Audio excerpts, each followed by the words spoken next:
All right, we'll go on to this Q&A. Again, 101. This Q&A question came in before, and that is it permissible for a Jew in training, i.e. a JIT, or a Jew, right? Doesn't really matter here, but a non-Jew or a Jew, to do business with people of different beliefs, Christians, Buddhists, idolaters, whatever. Like, if you own a grocery store, can a Muslim stop there? Something like that. So if you own a store, in general, I mean, technically you probably get sued.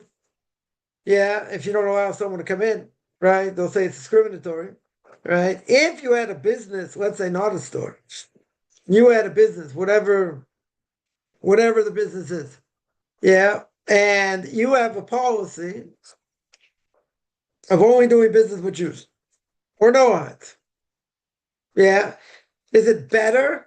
I would say it's better, 100%. Let's say you could buy a product, let's say, I don't know, Costco, some other place, wherever, right? And it's going to be cheaper than if you buy in, let's say, a Jewish store. Yeah. Let's say even significantly cheaper. Do you have an obligation to patron the Jewish store or not?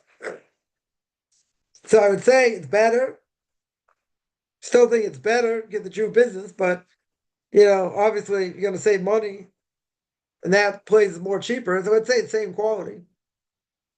Yeah, no difference in quality will make it easy. So what would a person normally do? So you go with the cheaper place, right? If it's the same quality, not the same quality, okay, it's a different issue. But so there's one issue of going to a patronizing Jewish ownership, right, of a store or whatever. That's one issue. The other issue, and again, if the price is different, yeah, if it's not that much different, it's give the Jew the business. If it's significantly different or it's more expensive, you don't have to, right?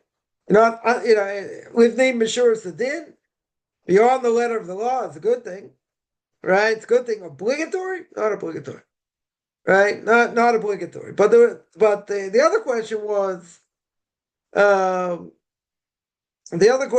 doing business, right? Doing for a non-Jew as a Noahide or a JIT, or a Jew. Like I don't think it matters over here, right? I don't think it matters who it is, right? Someone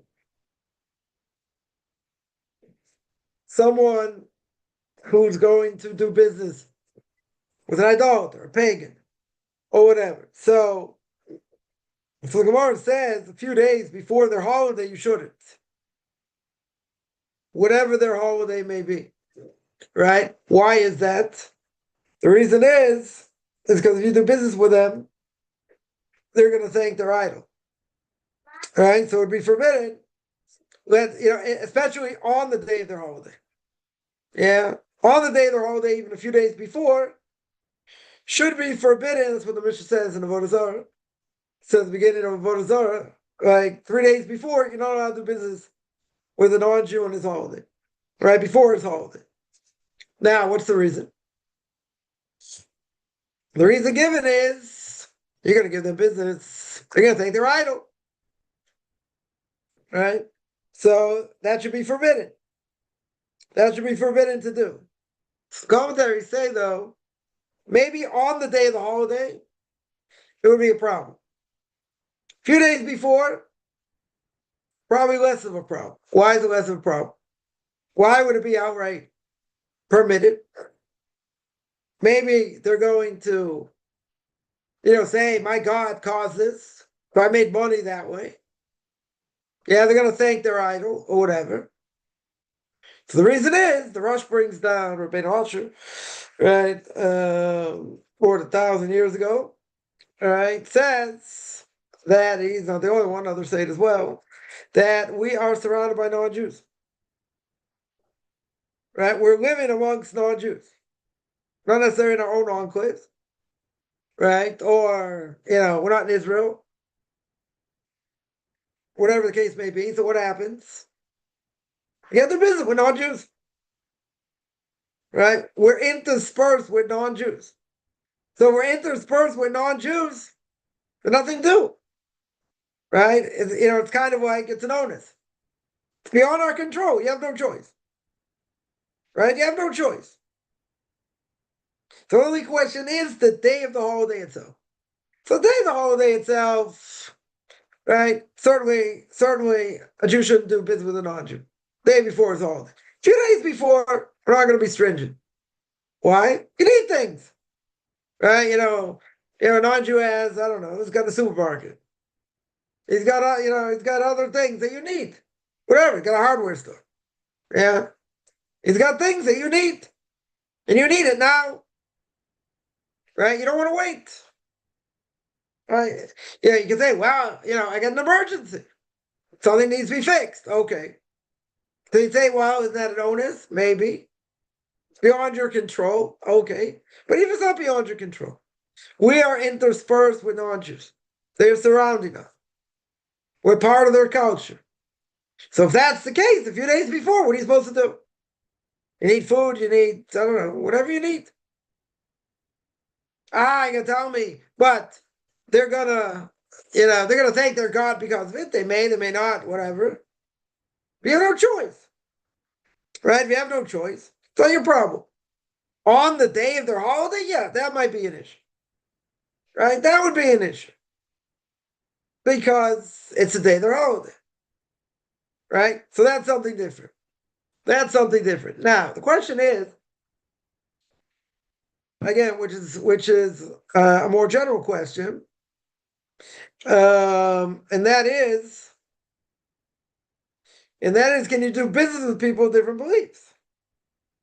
Now, so basically we answered it. The answer is yes. Yeah, except on their holiday. Yeah. So the second part of the question is going to be more problematic. Yeah, if you own let's say, grocery store, can a Muslim shop there? Well, you can't stop them. According to, so you run into another problem, right? A bigger problem.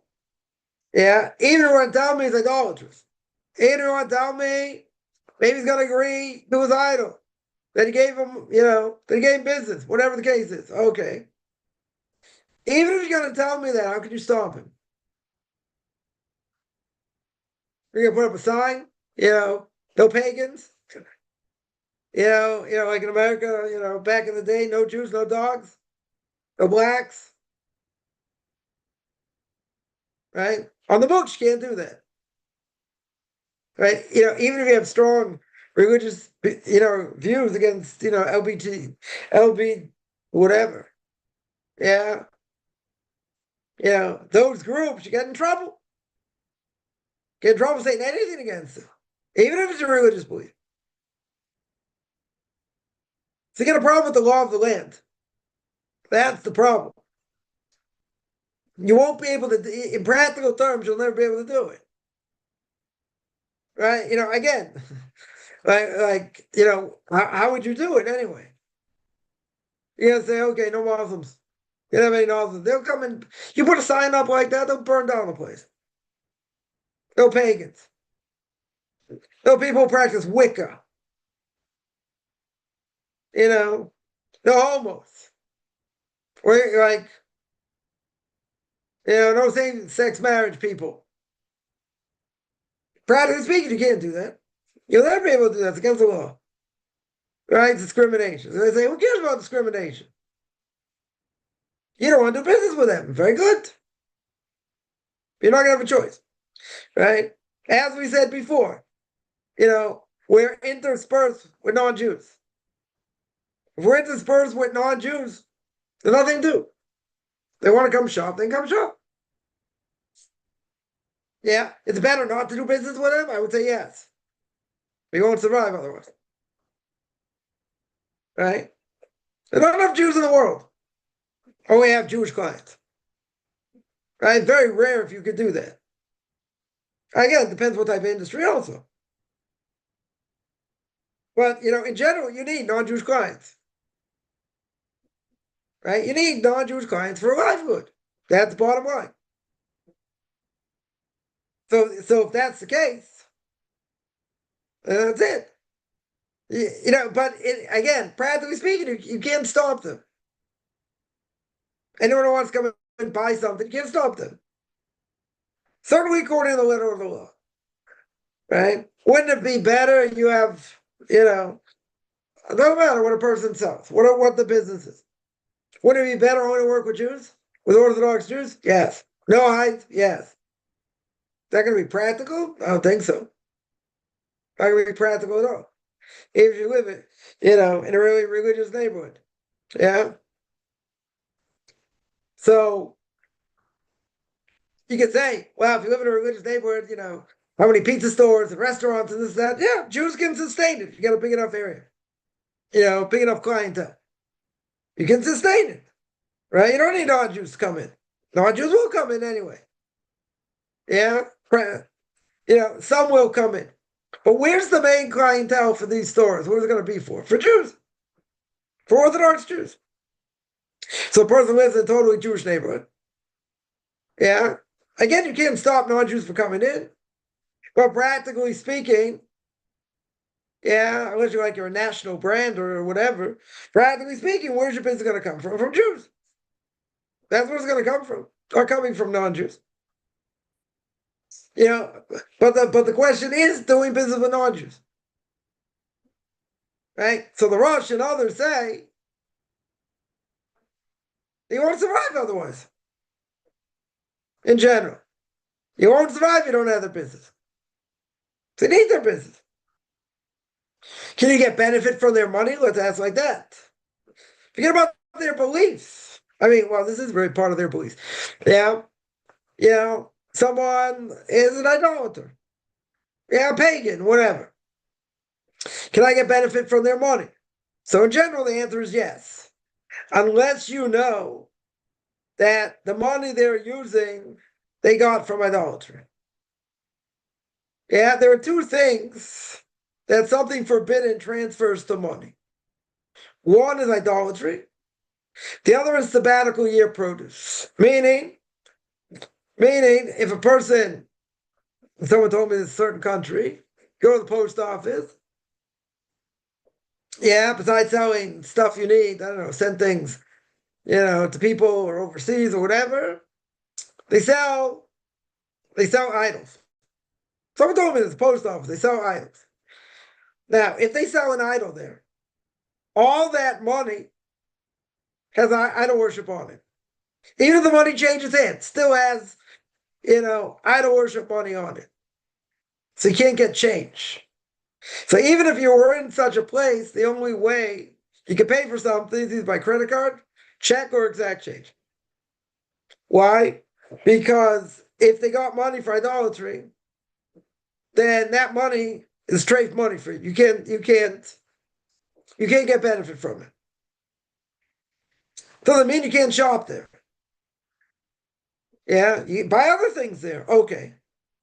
But idolatry, if a person, let's say, sold an idol, that money is strafe. Right? The money you can't get benefit from.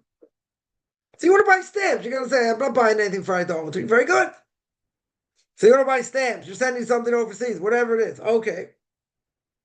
The money itself, if you're going to pay, you have to pay, let's say, right? So either you pay in exact change, or you pay with credit card, or the check, or something. Yeah, you pay with something, we're not getting benefit from that money. But there are two things that works with. One is idolatry. The other is sabbatical year fruit. So here in Israel, let's say there are stores that sell fruits that the land was worked in the sabbatical year. So that money, same thing. Exact same thing. Can't get benefit from it. So therefore, even if you bought other things in that store, not produce, the money is tainted money. It's trafe money. Say if you pay an exact change, You pay with a credit card, you pay with a check, no problem. Once you get money back, you can't do anything with that money. Can't get any benefit from that money. Now, in this case, someone, a non-Jew's doing business with you, let's say. So they're doing business with you. Is their money tainted? Probably not. Why not? Because they don't sell idols. Unless you know this person, is in the idol business, right? If they're in the idol business, then yeah, then you have a problem. Then you have a problem taking their money. You can tell them, only credit card or check. Or probably people don't want to deal with checks if they bounce, whatever. So say only by credit card. Credit card, bank transfer, direct deposit, whatever, right? But it has to be exact. Can't pay in cash. Yeah, but most people, that's not going to be an issue, right? Because they're not making money from idolatry. So if they're not making money from idolatry, they pay you for whatever service you have. That's not a problem. It's not a problem. Yeah, but again, practically speaking, you cannot stop this. There's no possible way to stop it. You can't stop someone from coming in and do business with them. Yeah, we're too intertwined. We're too part of the non-Jewish world. We don't have a choice, right? We have absolutely zero choice. So because we have no choice, yeah, because we have no choice, then it's okay, right? So are we okay? The only question is, can I do business with them on the day of their holiday? That's the question. That's forbidden. That you're not allowed to do. Right? A few days before, you can do. Because you don't have a choice. Right? But in either case, to not do business with them, Jew or non-Jew. Now, again, this would apply more to a Jew than a non-Jew. A non-Jew doesn't have that problem. They do business with, they do business with pagans. Yeah, Buddhists, whatever. A non-Jew is not going to have this problem. Right? Certainly a no-hide won't have this problem. Jew in training won't have this problem. Right? Even if they got money from idolatry, their money to a non-Jew is not tainted. The money for a Jew, if the Jew would get the money, yeah, that money's tainted for the Jew. Doesn't apply to a non-Jew. Right? So, if you want to tell me, about a Jew doing business, again, you can't stop this. But even if you could, is it better for Jews to do business with Jews? Yes. Is it going to be practical in many ways, not do business with non-Jews? No, probably not. Right? But a non-Jew certainly doesn't have that obligation. They absolutely don't have that obligation. Now, someone may ask, what about Amidas Chasidis? What if it's like you're going beyond the letter of the law? You don't have to. You don't have to do what Jews do over here. Right? It certainly wouldn't apply. So you tell me, very good. So even though it won't apply, what do? What's my obligation? My obligation is to do what you want. Yeah, it's not permitted. It's not forbidden. It's not forbidden for a non-Jew over here. Yeah, but you tell me. Yeah, but they're idol worshippers. Okay. Is their money just as green as anyone else's money? It's green, right? In God we trust, right? The dollar bill, very good. In God we trust. There a problem? It's all tainted money. Question may be influence and how they may talk and what they may say and all these other things. Again, what's the real problem, as the Gemara says, or really as the Mishnah says? Doing it on their holiday or before their holiday. Because then they're going to say, oh, look, I made money. I got a good sale over here because I did business, I did business over here. They're going to thank their God for that. That's the problem. Any other time, shouldn't be a problem. Right? They're not going to say, oh, my God did this. Oh, thank you very much. My God did that. It's like 2 months away from any of their holidays. They're not going to say that. Right? Unless you tell me it's a case where someone's like really, really attached to their idol. They're really attached to their religion. So they thank the God for everything. Okay. That's not even the case. Yeah, even though you got Bible thumpers, and you got a nice percentage of Bible thumpers in the world, very good. Most people, when it comes to Christianity, it's called minhag avosechem biyadechem. It's a custom. Most of them don't know anything about their religion. It's like a custom they got from the forefathers. Yeah, but they don't know anything about religion. They know zero about Christianity. Because most people knew something about Christianity, they wouldn't be Christians. Yeah, but in general, they don't know anything. So it's like a custom of their forefathers. Okay. Is that a dangerous thing? For a Jew, we worry they're going to try and convert me. We're worried about their influence. Not worried, because they're not attached to it. Yeah, they don't go to church once a week. Yeah, they don't go every Sunday. Maybe a few people do, but the vast majority don't. Yeah, a lot of people don't. I mean, it's a good percentage that do. Don't get me wrong, but a lot of people don't. A lot of people it's a custom by them. It's a custom of the forefathers. Okay.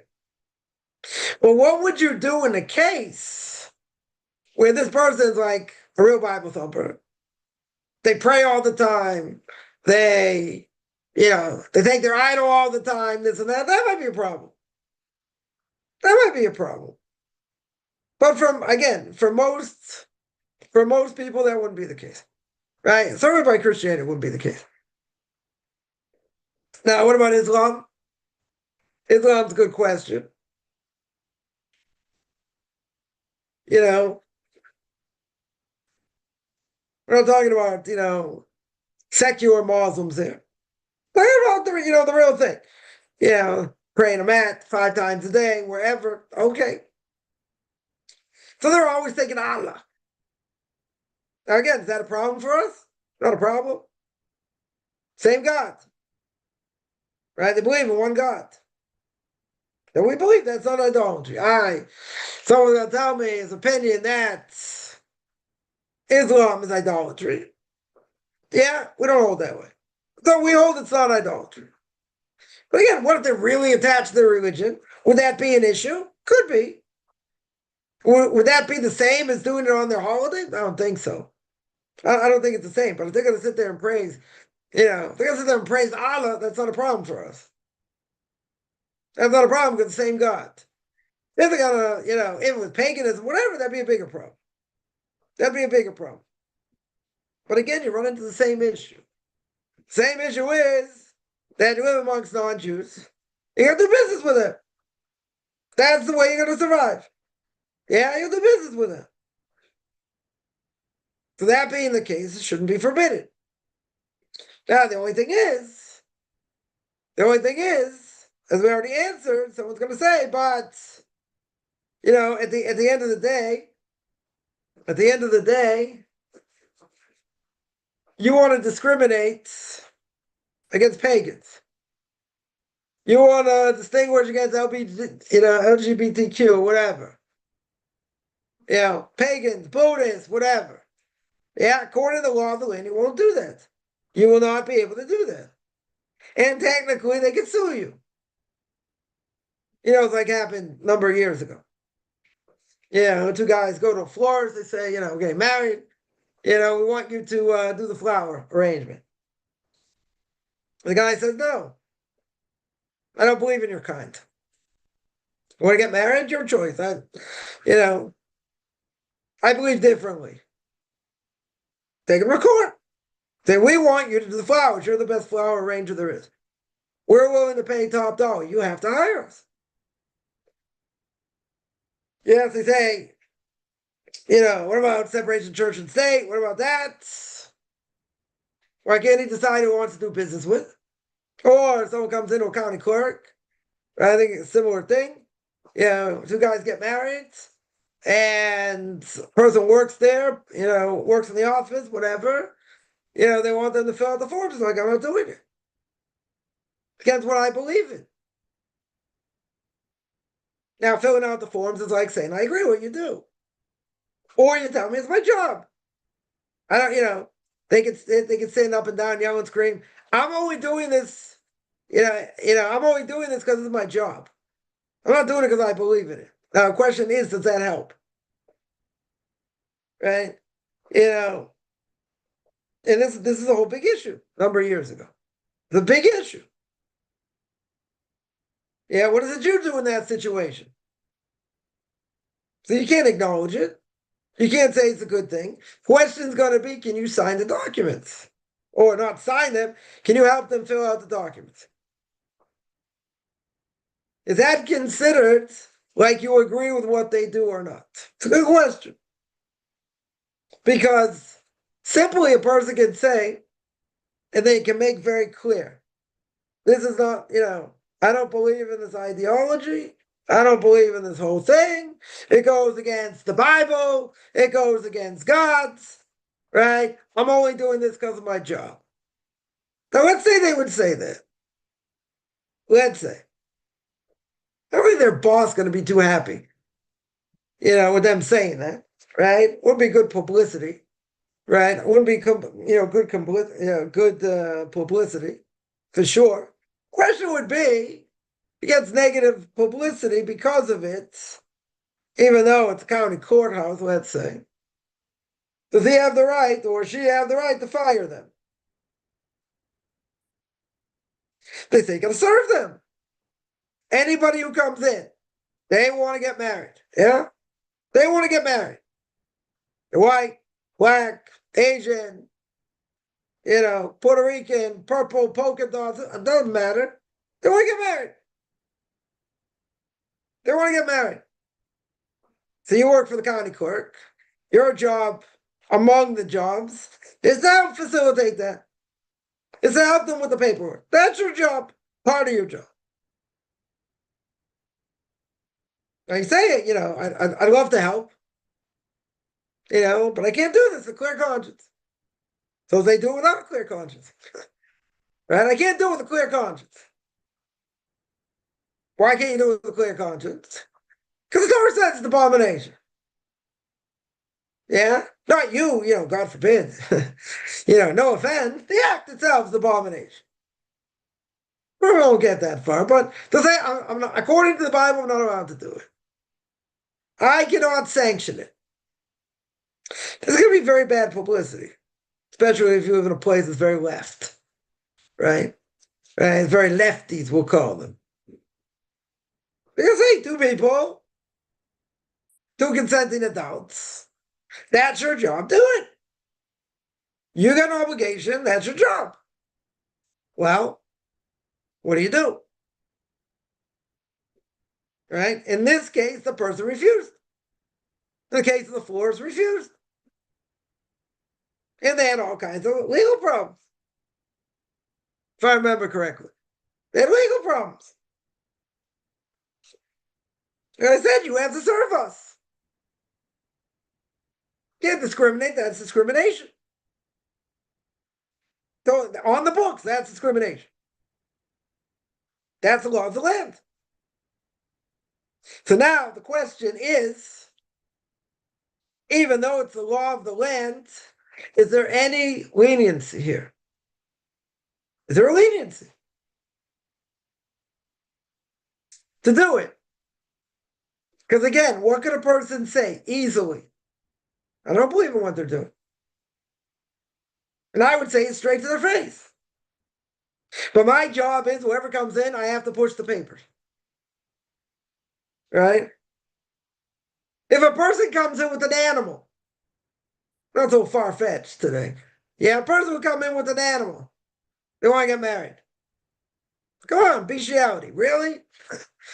Come in, dog, cat, whatever. Right? Come in. You can say 100%. I'm not sanctioning this. But what can they say? You don't have to sanction it. You just have to help me fill out the paperwork. And you have to sign, and, someone has to sign off on it. Now, let's say it's their job to sign off on it. They have the power to sign off on it. Now, could they help them with the paperwork, have someone else sign off on it? Because what happens when you sign?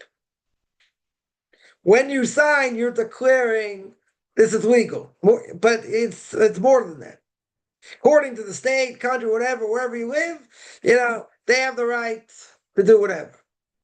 Okay. But that's according to the law of the land. So if you help them with the paperwork, let's say, and someone else actually signs, let's say you get someone else that has clearance to sign, let them sign. Let's say you could get around that. You don't have to sign. Good. But you're still helping them with the paperwork. It's helping them with the paperwork that we call that Messiah with the Varaver. You're helping someone commit a sin. Yeah, you're abetting someone to commit a sin. Now you say, I'm not doing that. It doesn't matter what I say. They're going to do what they want anyway. So it's not a question of abetting. What is it? It's a question of saying, this is okay. But is that what you're really saying? That's the question. Right? That's the heart of the question. Because all a person would have to say in general, I don't know if they have to say it to them. They would have to say it to them, directly. That probably cause other problems. Well, let's say they say to themselves, I 100% am not sanctioning this. I'm an employee. This is my job. This is what I have to do. But in no way do I sanction this. So what does that mean? According to the Torah, you have negative intention. Yeah, so if you have negative intention when doing a mitzvah, you don't get the mitzvah. You have negative intention. I don't want to get benefit from this mitzvah, person says. Yeah, negative intention nullifies it. Question is if you did a mitzvah against your will. Someone force-fed you a matzah. Yeah? You can care less if you ate matzah on Passover or not. Right, as a Jew. You don't care. Someone force-fed you matzah, you ate the matzah. They crunched it up, you swallowed it, whatever. Did you get the mitzvah? No, you have negative intention here. Negative intention. But what happened? You did the mitzvah. Did you or did you not eat matzah? You ate matzah. Well, you're going to tell me I was force-fed matzah. Okay? But again, did you eat it? You ate it?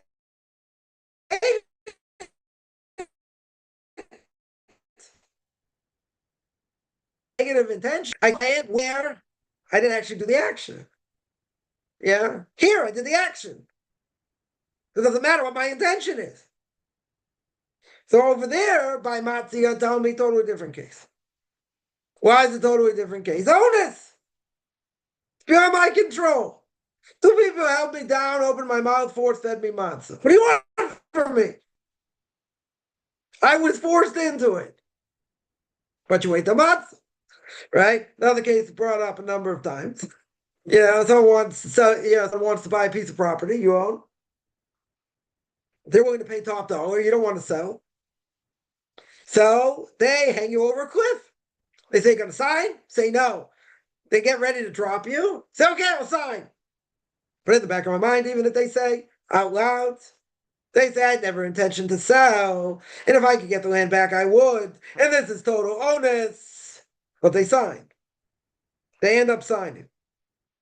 So now, a few years later, they're in a much stronger position. They go to Beis Din. They say, I want this land back. The other side says, you sold it to us. I don't have to sell it to you.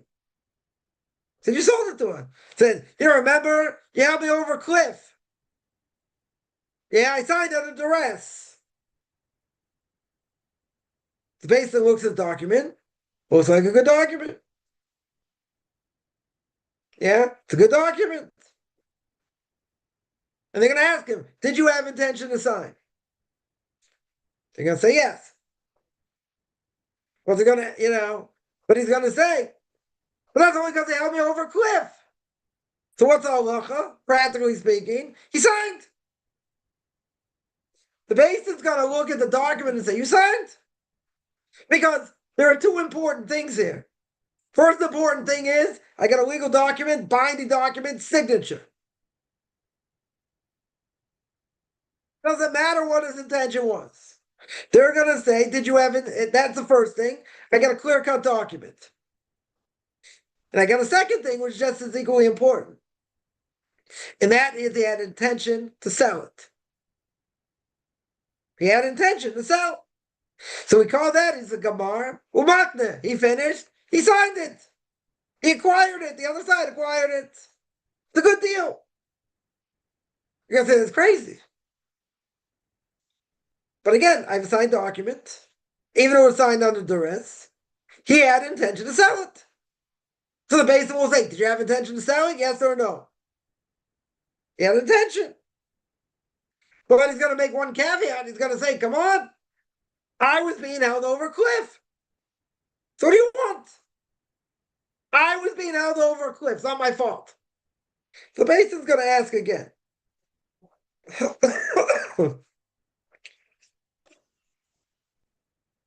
What was your intention? What was your intention?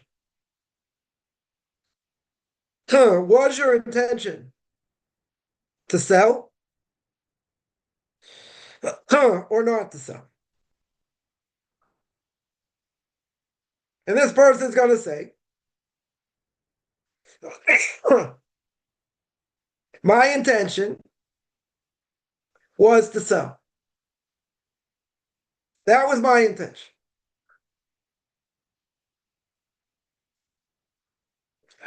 But the claim is, I didn't want to sell. I sold under duress. But since he had intention at the time of the sale, he had intention to sell, at the time, it's a good sale. Right? So I remember many years ago I was learning this. I had an obvious question. And the question was, he's thinking in the back of his mind, all this is null and void. I would never do this if I wasn't being held over a cliff. Never in 100 years. And when I have the wherewithal to get it back, I'll get it back. Is that going to help him? Because he doesn't have intention over here. He only has intention because he has no choice. Yeah, so his intention without having any choice is that intention or not. So how's the basis going to look at it? He had intention. He absolutely had intention. Because what did he do? He signed. Right? He signed with a pure heart and a clear case. I'm selling this property to someone else. I never would have done it. Wasn't being held over a cliff. Good. But what do I need over here to make a document valid? Witnesses and intention. And in that case, what's the intention? To sell. That's his intention. Now, the question over here by this county clerk and by this florist, or I'd say by the county clerk better, the county clerk says, part of my job, I have to do this. I 100% don't believe in it. I'm going to sign anyway. But they make clear it's under protest. Now, the people there getting, quote unquote, getting married or whatever, they're going to say, we don't care about your political views. We don't care about your religious beliefs, let's say. We don't care about what your religious beliefs are. You have a job, and they're going to say, in no uncertain terms, because they're going to claim discrimination, they'll say, you have a job, sign the papers. That's your job. The other person will be fuming. Don't tell me what my job is. I know what my job is. Yeah? So the question is, if they have negative intention there, and they say meaning I totally, I don't hold to this lifestyle, even if they make it clear, which again, it's not going to be politically correct, it's not going to look good, but They make clear, I am signing this because I don't want to lose my job. But they sign it. Now, is signing it considered like they agree? So there's a strong side to say yes. Because no matter what duress or whatever they're under, they are helping the person get to stage B. They are helping the person, bottom line. Yeah. So this makes a whole commotion now. Because the person says, I'm not going to do it, and it goes against my religion, they might have to find another job, most likely. Because that's your job. Doesn't matter. You can't discriminate. That's discrimination. But it goes against Leviticus chapter 18. Very good. Is that going to help them? Don't think it's going to help. Yeah. Now, for a non-Jew, if a non-Jew would be in that situation, right? These type of relationships forbidden for non-Jews. Goes according to the laws, to the Noahide laws, right? Goes according to the Noahide laws under immorality. Now, for a non-Jew, yeah, would you be allowed to help in such situations? Should be forbidden. Yeah, you're acknowledging something you can't acknowledge. Right? Question is, does it have to go that far for a non-Jew? They may have to lose their job. I don't know if it goes that far. For a non-Jew. What about for a Jew? Right? So this is more of a problem. This is more of a problem unless you tell me that by signing under protest, that's not considered helping them. They have no choice. They have zero choice over here. And because they have zero choice, they're not agreeing. Right? They're not agreeing. Okay, the only problem is they signed it. They signed it because that's what they have to do. Now, if they get someone else to sign it, better. So it's not under their responsibility. They say, I can't do this, I'll have my colleague do it. But let's say that happens. Let's say that time they get away with it. But let's say you live in a place where this is dime a dozen. People come in all the time. So you'll only be able to push that off a few times. Eventually, you're going to have to do it yourself. Yeah, so this gets very sticky because, there are things a Jew may have to lose their livelihood for. One case about Lashon Hara, let's say the boss says, someone did something, this Jew knows who did it, and the boss wants the information. Yeah, and you can't give over the information because of Lashon Hara, right? Speaking badly against someone else. It's comes on the Chofetz Chaim says, when the boss tries to force you, still can't give it over. What if the boss says, listen, you don't give me the information, I'm going to fire you? And let's say legally he could. Yeah, you have to lose your job. Even if it means you have no money, even if it means you have to go collect money for yourself to live. Yeah, let's say you didn't get unemployment, I don't know, whatever. Person's really down and out, suffering. That's what they have to do. They're not allowed to speak Lashon Hara to save their job. Now, in this case, for a Jew, can you acknowledge that? Yeah, if you can get away with not doing it, better. If not, I don't think saying, I don't believe in this, whatever, I'm signing under duress and, whatever, then you'd have to lose your job over here. Right? You can fight it. It's discrimination. It should be discrimination.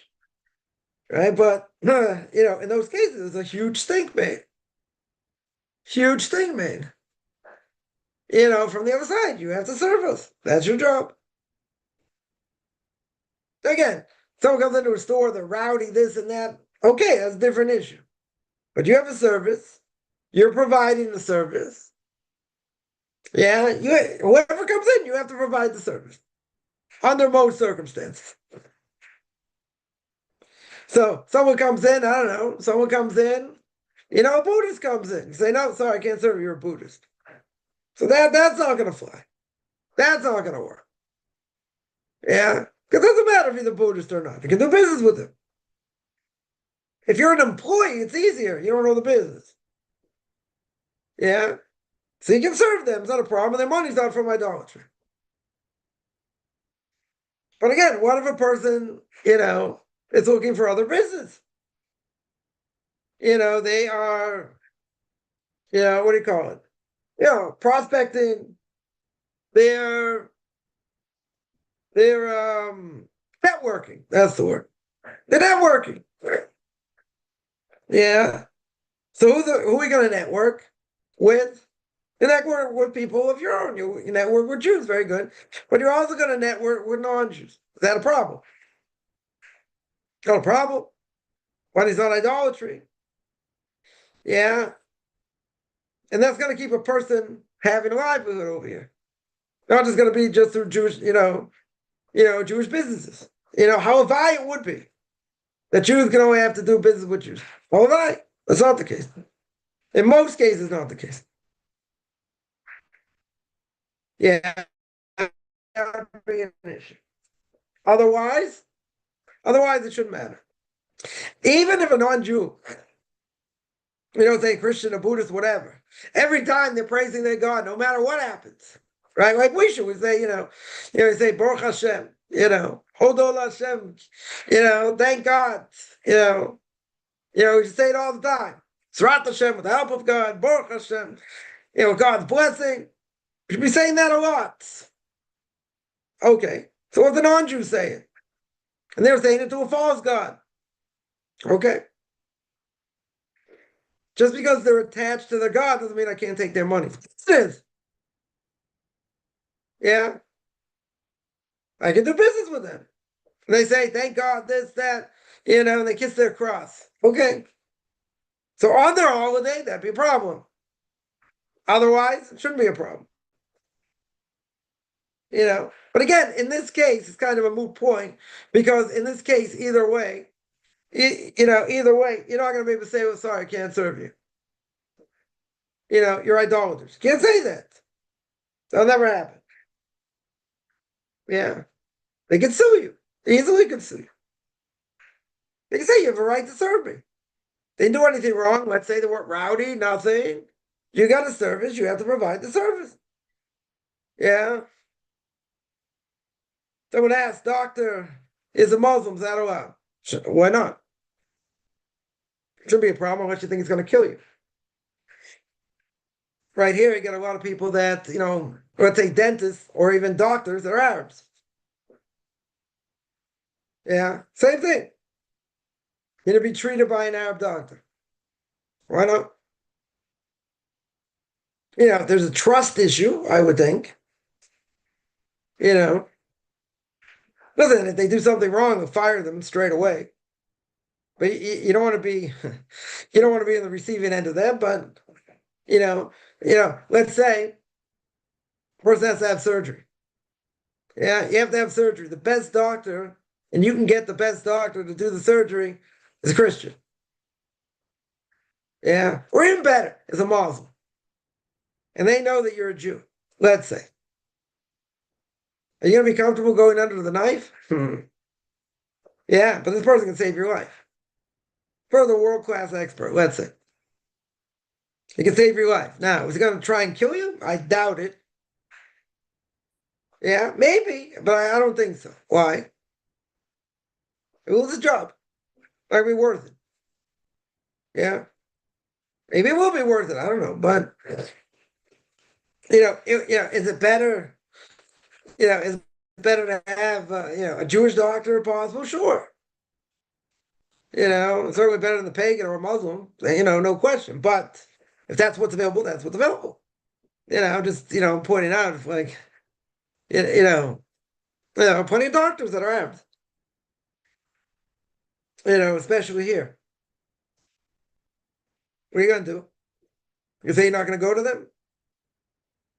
I mean, better find a Jewish doctor. Okay. But they can't find a Jewish doctor. Or let's say a person has surgery, serious surgery. And this is someone who's a world-class expert, right? Nice juicy question, no pun intended. Let's say,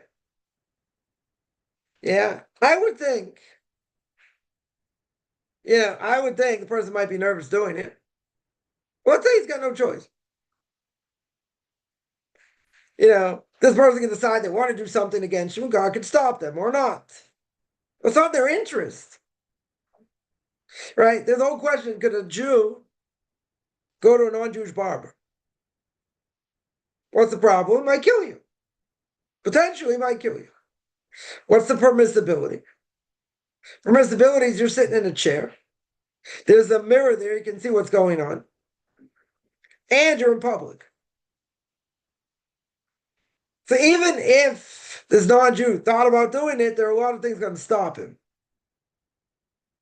A lot of things that'll stop him. First of all, it's in public. Second of all, there's a mirror. You can see what's going on. May not stop him straight away, but he can see what's going on. So then it'll be permissible. Then 100% it'll be permissible. Right? But again, does the person want to put themselves in that situation? I don't think so. But let's say there's no choice. Yeah. Let's say you have no choice. Okay. It's definitely not forbidden. Right? It's definitely not forbidden. And the reason is, there's a fear factor. What's the fear? They do anything, they'll get sued. Or they'll lose their job, or both. Right? Hospitals don't want that. They certainly don't want malpractice. Person does it once, that's it, they're finished. They'll never work again. You may have to go to some country, I don't know. Who knows where. Yeah, but they'll never work again. So it's not in their interest. Right? So there's if there's a fear factor, then you don't have anything to worry about. But again, would it be better not to? Sure. Who wants to go under the knife of an Arab? Yeah. Okay, radical, not radicalized. The Quran is what it is. It says what it says. Extremely violent book. Extremely violent. Again, does that mean you're going to go under the knife, he's going to kill you? No, doesn't mean that. There's a tremendous fear factor. Because there's a tremendous fear factor, you don't have anything to worry about. But again, a person asks, could you? 100% you could. Is it better not to? I would think so. I hear stories, people go to these Arab, let the Arab dentists are cheaper, whatever. I don't know. I have a hard time trusting them.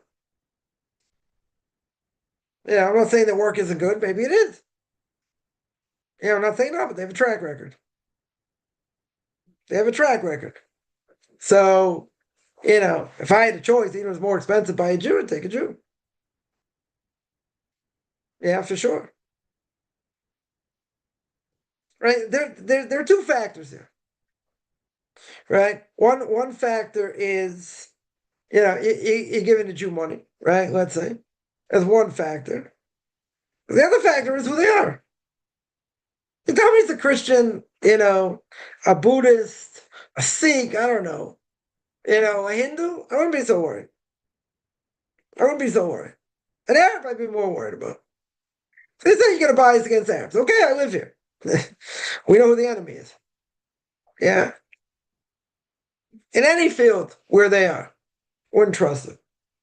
For sure wouldn't trust them. Yeah, if I had a choice, absolutely wouldn't do it. If I had a choice, if I didn't have a choice, okay. Right? So that's what you do.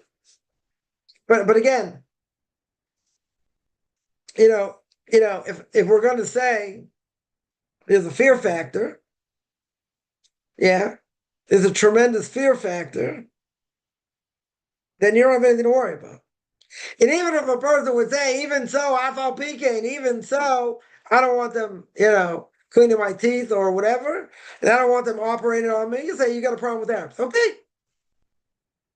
Yeah. I have a problem with Arabs. Okay. I think all Arabs, yeah, they make me a racist, but okay. But all things being equal, I'd go to someone else. If I had a choice. If I didn't have a choice. If I had a choice, I'm not worried they're going to kill me per se or injure me. Why? There's a fear factor. That fear factor is huge. That fear factor is huge. I know somebody who's a white person, whatever, nothing to do with anything. A woman, had certain surgery, whatever it was, and the doctor did the surgery with plaster when he did it. Totally ruined her insides. Still alive and well. Whatever, she's much older now. Suffered tremendously. It had nothing to do with being an Arab, a Sikh, or anybody else. The guy was plastered when he did the operation. Obviously that was meant to be. Yeah. But I mean, I would think today, you see what goes on, you'd be more leery. Yeah, so what happened in, what do you call it, in Australia a few months back. Yeah, I don't know, nurses or whatever saying they were going to do to Jews. Yeah, whatever. They got canned. Sure got canned. Yeah, that's a serious problem. Serious problem. Again, I would say there's a greater fear factor. You don't have to worry. But again, is that going to make someone, be totally calm? I don't think so. Why would a person do it? Either the best in the field or they have no choice. So I say, if you have a choice, no. If you don't have a choice, you can do it. But, I would say that's more, just said a number of times, there should be a fear factor. But you see, there were nurses in Australia, they didn't care. They didn't care, they got exposed. As they should. They totally got exposed. But I could definitely understand people being more wary. Yeah. Because anybody who's going to have surgery, and surgery doesn't matter. You go under the knife, under anesthesia, you're, any surgery, even the easy surgery is not, not easy. You don't know what can happen. So, you want someone obviously, someone obviously is qualified or whatever. But like, if you have a doubt in the person, first of all, a person's got to do research. They're going to ask people, this doctor, I see this all the time. People ask about different things. This doctor, this person, anyone had an experience with them. Some for major things, some not for major things, but they want to know, is the person good? Is he reliable? Whatever. And a person comes out relatively squeaky clean. There shouldn't, I would say, in the bigger scheme of things, it should be less of an issue. Should be less of an issue, but you don't know. It's why we would say it's better, even a person's a secular Jew, right? I would say it's better than a Christian or a Muslim. Yeah. Secular Jews have their own issues, whatever, but they're not going to kill you. You're not worried that they're going to mess up in that sense. Yeah. You're certainly going to have compassion on a Jew, even as an Orthodox Jew, even if they totally disagree on everything. Doesn't matter. A Jew's a Jew. Right? That you don't have to worry about. Yeah, but if a Jew is going under the knife and the Arab's the one doing it, I don't know. I won't be so excited. Even if there are all these precautions and whatever. Even a person's a world-class expert. I'm not saying, the bad doctors to be bad doctors. I'm not saying that. They could be very qualified. They could be specialists. They could be, they could be unbelievable. Okay. I still wouldn't want one of them operating on me. Yeah. And what happened if they did? They saved your life. Okay. So very good. They saved my life. I owe them my life. They saved my life. Yeah. But if I had a choice, yeah, I wouldn't take them. 100%. You can call it bias, you can call it racist, call it whatever you want. Yeah. An Arab with a knife you're going under, it's a Jew. You don't know what can happen. But you say there's a fear factor. You're right. And even if there was less of a fear factor, the person has to have the surgery. Is God going to protect you or not? Say if you have divine protection, you got nothing to worry about. This is the best, this is what God wants from me. Okay, this person's going to do it. He's the right messenger. Okay. Yeah, you go with the leap of faith that God's going to take care of you. Yeah, someone had surgery, the guy was plastered. Had nothing to do with religion. Her bad luck, yeah, quote unquote. Obviously, it's what God wanted. Why? Can't answer.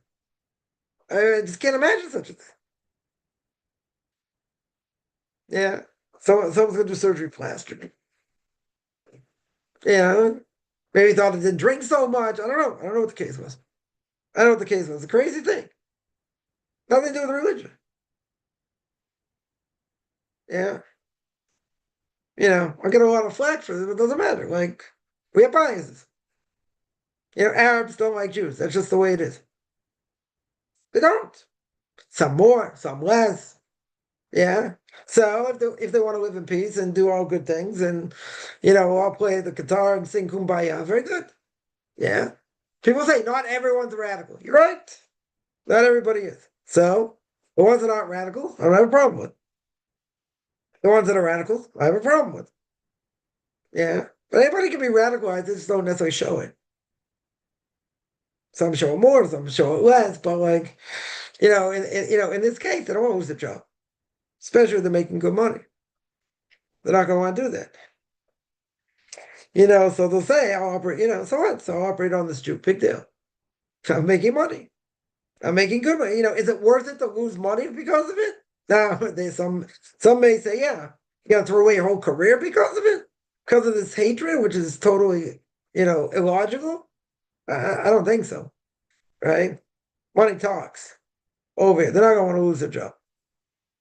Some people may not care. Okay, that may be the case. But again, you know, could they be on the up and up, and could there be no issue? There could be no issue at all. The person uses the right person, they're the right messenger. They help get whatever you need. Okay. Yeah. If I had a choice, you want to know if I had a choice? Yeah. I wouldn't use them. 100%. Try to find a Jew, even a secular Jew. If possible. Or someone else that's not potentially radicalized. Doesn't matter, Christian, Buddhist, whatever, not going to kill you. In general. An Arab might. There's a very good chance an Arab might. But again, there are a lot of other factors where that shouldn't be the case either. But, plenty, I take my wife in my hands every day. Most of the drivers are Arabs. Yeah. But that's what it is.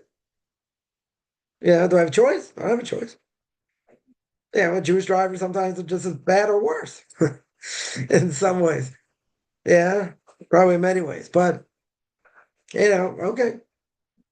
That's, you don't have a choice. Yeah. If I had a choice, good. If I don't have a choice, God runs the world. So, you want to put your best foot forward. If you can do it another way, good. If not, it shouldn't be a problem. It shouldn't be a problem because, like we said, there should be enough of a fear factor, and they're not going to do that, right? But I got in trouble also saying like, a lot of thefts here, especially car thefts and break-ins done by Arabs. Yeah, I'm not saying Jews can't do it.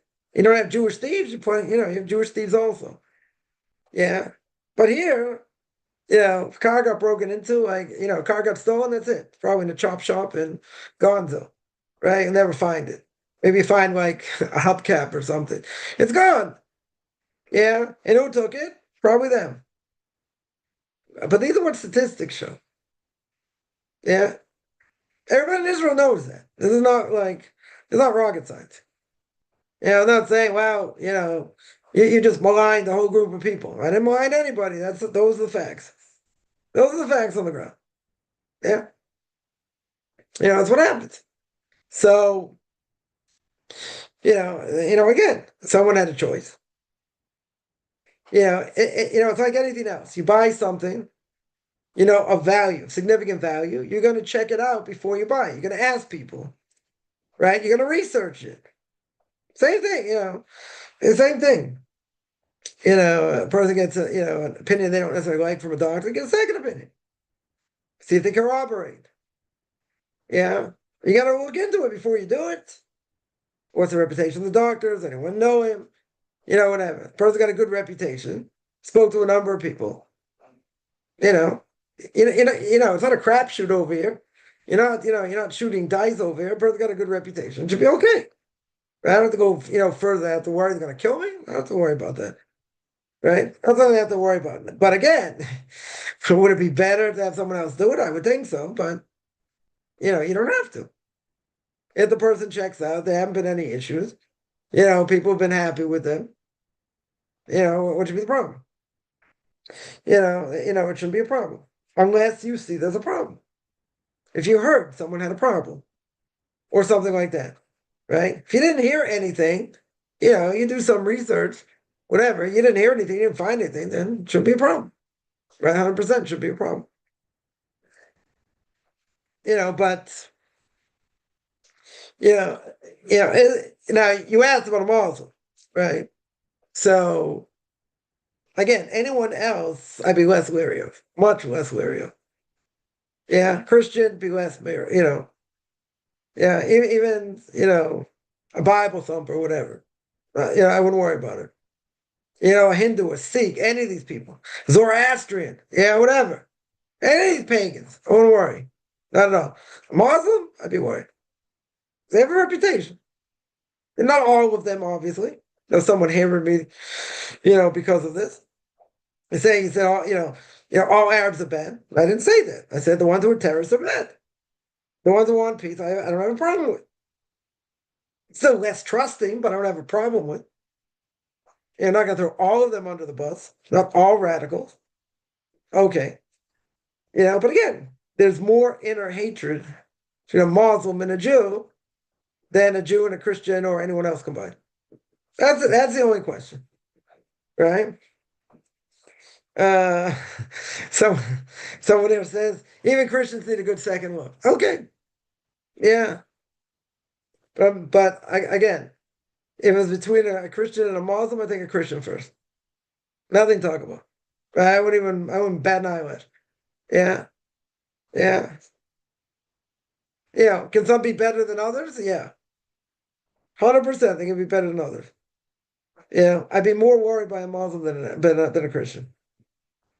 Yeah, they were a bigger track record in general. Christians have been good to Jews. I'm not saying not. Definitely not saying not. You could have self-hating Jews also that they want to mess you up as well, right? But that's less likely.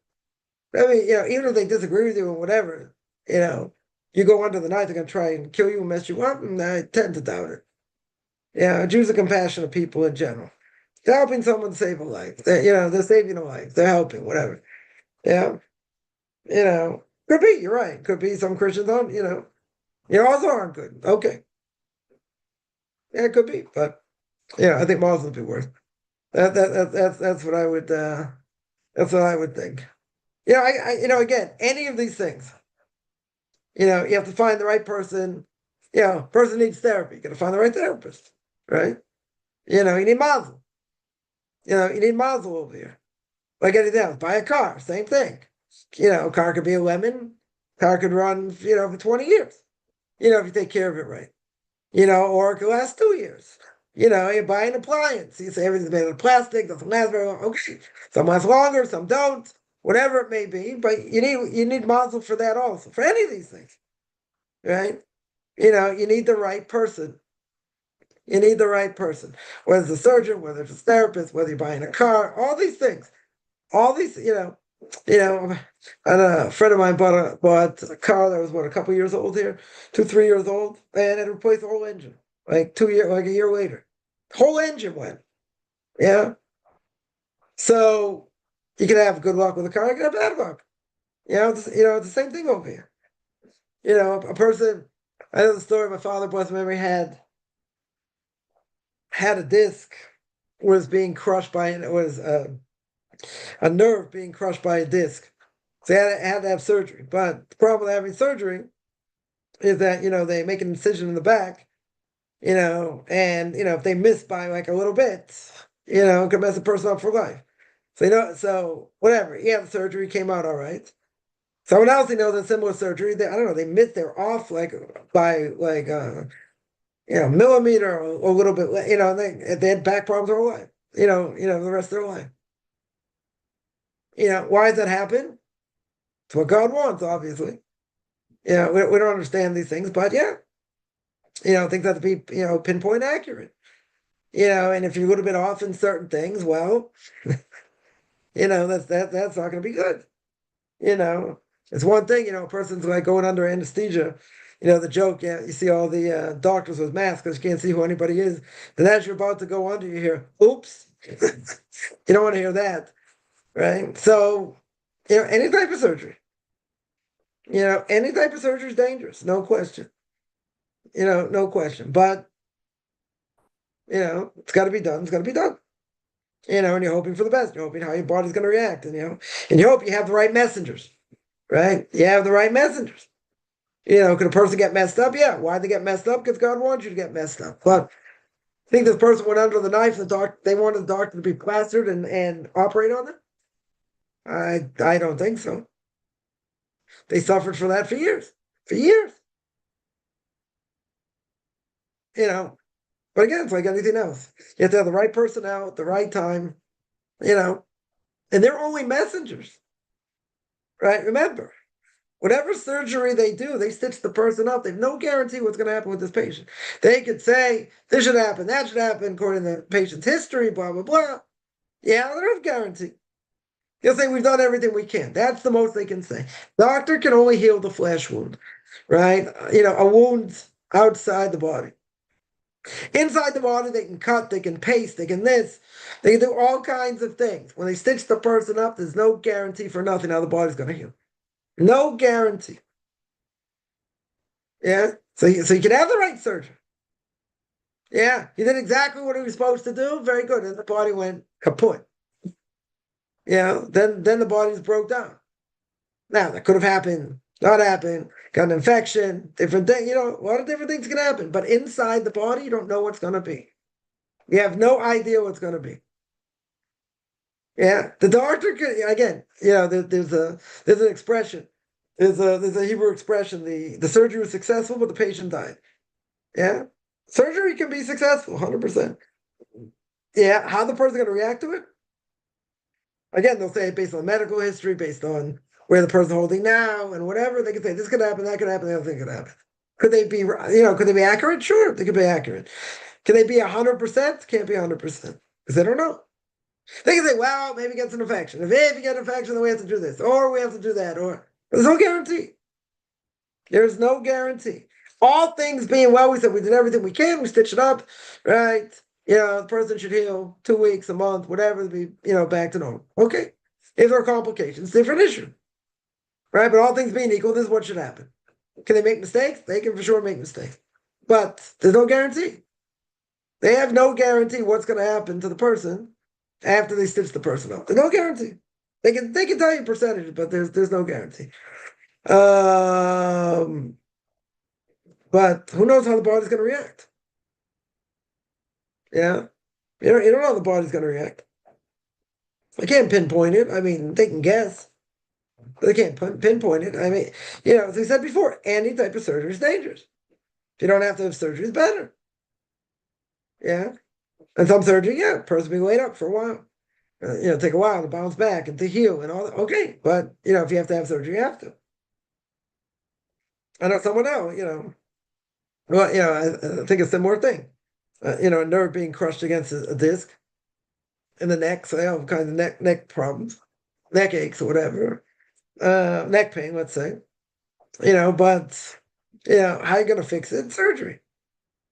Most likely, this person almost 90. They're not going for surgery. Yeah, so they have to deal with it, in different ways. Right? But if that's an option, and that's the only option. So again, it depends what the person wants to do. Depends what their age is. Depends what their medical history is. There's a lot of things, right? Depends on a lot of things. So it says most deaths are post surgery. Yeah, it could be. It could be. Yeah, but there could be complications from it also. Yeah, so again, I guess a similar thing. Yeah. Any other questions?